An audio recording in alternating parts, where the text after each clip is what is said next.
Kristo ay sinugo upang sa dukhay magturo, magpalaya sa bilanggo.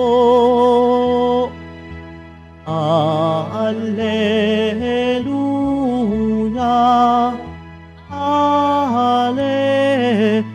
Alleluia, Alleluia,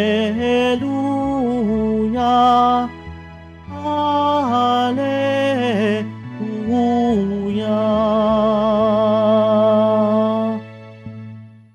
Sumainyo ang Panginoon, At sumaiyo rin. ang mabuting balita ng Panginoon ayon kay San Lucas. Papuri sa iyo, Panginoon.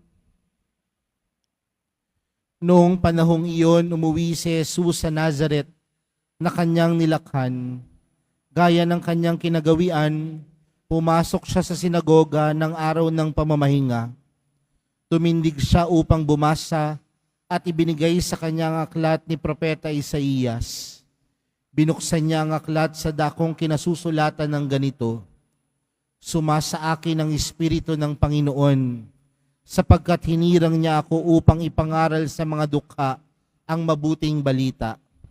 Sinugo niya ako upang ipahayag sa mga bihag na sila'y lalaya, at sa mga bulag na sila'y makakakita, upang bigyang kaluwagan ang mga sinisiil, at ipahayag ang pagliligtas na gagawin ng Panginoon." Nilulun niya ang kasulatan at matapos isahuli sa tagapaglingkod, siya'y naupo at nakatitig sa kanya ang lahat ng nasa sinagoga. At sinabi niya sa kanila, "Natupad ngayon ang bahaging ito ng kasulatan, samantalang nakikinig kayo." Pinuri siya ng lahat at namangha sa kanyang napakahusay na pananalita.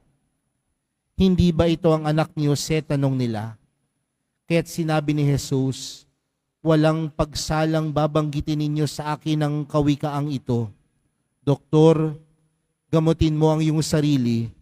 Sasabihin din ninyo sa akin, gawin mo naman sa iyong sariling bayan ang mga nabalitaan naming ginawa mo sa Kapernaum."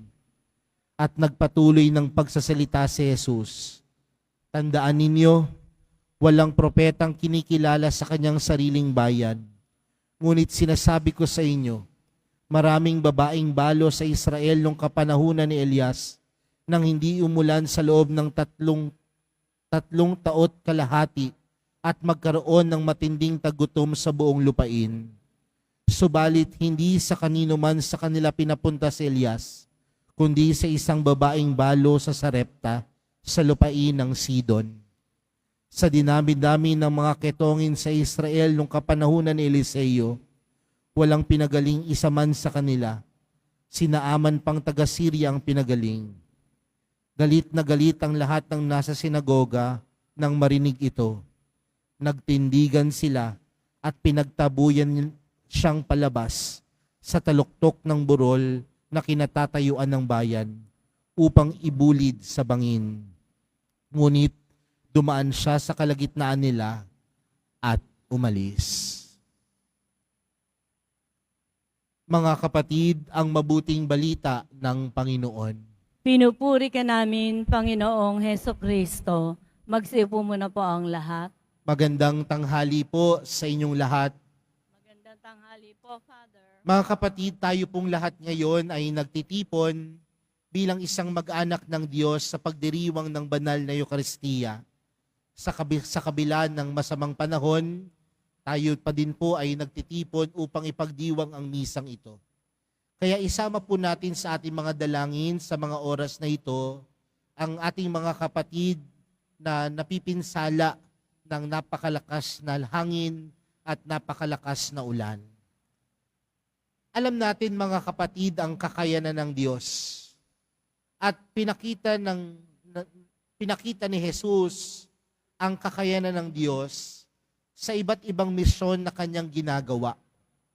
Tandaan natin na ang parte ng misyon ni Jesus ay pumunta sa iba't ibang bayan upang ipangaral ang mabuting balita. Kasama po dito ay ang kanyang kakayanang magpagaling ng may sakit kagayanang magpatawad ng pagkakasala, kakayanang magpalayas ng masasamang espiritu. Kaya marahil nung mga panahong iyon, si Jesus ay kinikilalang ng napakaraming tao dahil siya ay may kakayanang gumawa ng milagro. Maraming tao ang sumusunod sa Kanya. Maraming tao ang marahil naniniwala sa Kanyang kakayanan. Kaya nung si Jesus ay bumalik sa Nazareth, lugar na kung saan siya ay lumaki, siya ay tinanggap nila ng buong puso. Tinanggap nila ng may magandang pagsalubong si Jesus. Naalala ko po, marahil ganyan din naman tayo, di ba, bilang mga Pilipino, kapag merong tayong kababayan na nakikilala sa ibang bansa, binibigyan pa nga natin ng tinatawag nating heroes welcome. Marahil ganun din ang mga kababayan ng Panginoon. Nung bumalik si Jesus sa Nazareth, sila ay tuwang-tuwa sa pagbabalik ng Panginoon. Ngunit nung si Jesus ay bumalik sa Nazareth, siya ay nagtungo sa sinagoga. At nung si Jesus ay tungo sa sinagoga, binasa niya ang aklat na kung saan sinabi ni Propeta Isaías, "Sumasa akin ang Espiritu ng Panginoon, sapagkat hinirang niya ako upang ipangaral ang mga dukha, ang mabuting balita. Sinugo niya ako upang ipahayag sa mga bihag na sila'y lalaya, at sa mga bulag na sila'y makakakita, upang bigyang kaluwagan ng mga sinisiil, at ipahayag ang pagliligtas na gagawin ng Panginoon."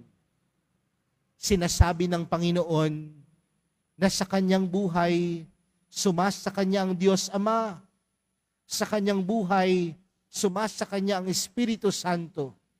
At parte ng kanyang misyon ay ipangaral ang mabuting balita sa mga dukha, isugo, at ipahayag sa mga bihag na sila'y lalaya, ang mga bulag ay makakakita. Parte ng misyon ni Jesus ang magbigay ng pag-asa. Pero anong sabi ng mga kababayan ni Jesus? Kilala ka namin. Di ba lumaki ka sa Nazareth? Ang ama mo ay si Jose. Kilala ka namin. Bakit may kakayanan kang magsabi na sumasayo ang Espiritu ng Panginoon, na sumasayo ang Diyos, ipangangaral mo ang mabuting balita sa mga dukha? Sa madaling salita, mga kapatid, ang salita ng Diyos na ipinoklaman ng Panginoon, hindi nila tinanggap. Bakit? Dahil naging totoo si Jesus sa kanyang pananalita. At ang salita ng Diyos, marahil, nakasakit sa kanilang damdamin. Di ba minsan ganyan din tayo, mga kapatid? Pinipili lang din natin minsan ang salita ng Diyos na gusto nating pakinggan. Pero oras na ang salita ng Diyos ang nangusap sa atin at hindi natin matanggap ang katotohanan ito, maraming pagkakataon, sinasarado natin ang ating mga tenga. Nagbibingi-bingihan tayo. Kapag ang salita ng Diyos, tila pinapangaralan tayo sa mga maling bagay na ating ginagawa. Ang lagi nating sinasabi, ayokong pakinggan yan. Hindi yan ang tinig ng Diyos para sa akin. Most of the time, we become selective to what we want to hear.